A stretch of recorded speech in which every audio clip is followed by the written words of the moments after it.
Nous sommes ici à Soligny-Placé, donc sur mon exploitation. Donc je suis exploitant en volaille de louée, culture autrement. Donc le contexte d'aujourd'hui, donc une démonstration donc, de broyeurs de paille organisée donc, par l'Union des Cumas.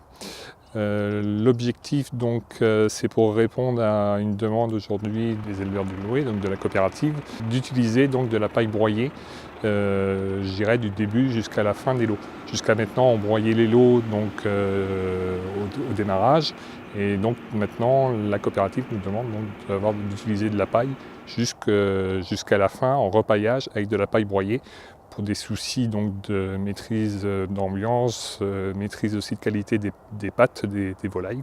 L'objectif donc, de la démonstration, c'est de faire voir du moins aux exploitants donc, un broyeur à poste fixe, donc, qui est attelé à un tracteur.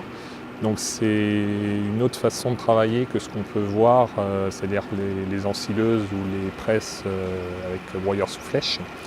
Et l'intérêt de cette machine-là, c'est qu'on peut avoir une qualité de produit qui est homogène, avec un débit de chantier quand même relativement important. Et c'est aujourd'hui ce qu'on n'a pas forcément avec les machines qu'on a sur le marché. Donc d'où l'intérêt de voir cette machine-là aujourd'hui. Et donc c'est la société Vercom qui nous la présente aujourd'hui. Sur l'autre modèle, sur le 1130. Le Highbuster est un broyeur à paille de la marque du groupe Duratec. Là on est sur un modèle qui est le H1000. C'est une machine américaine que nous distribuons en fait sur le territoire français. Ce matériel va nous permettre de broyer de la paille avec un calibre en fait, qu'on aura défini, que ce soit quelque chose de fin ou quelque chose de plus grossier, en fonction en fait, de l'exploitation et puis des habitudes de chacun. Le principe est simple, c'est qu'on vient alimenter à l'aide d'un tracteur la paille soit pré-broyée, soit de la paille longue, normale, dans le bol, qui tourne, en fait, qui est circulaire et qui va alimenter en fait, une chambre où il y a un rotor. Ce rotor présente 64 marteaux, où à l'intérieur il y a deux grilles de calibres différents.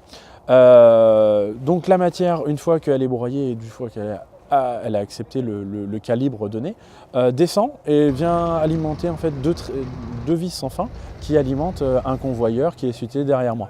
Ce convoyeur est différent en fonction des modèles. La gamme Highbuster comporte 4 modèles de machines différentes. La H800, la H1000, la 1030 et la 1130.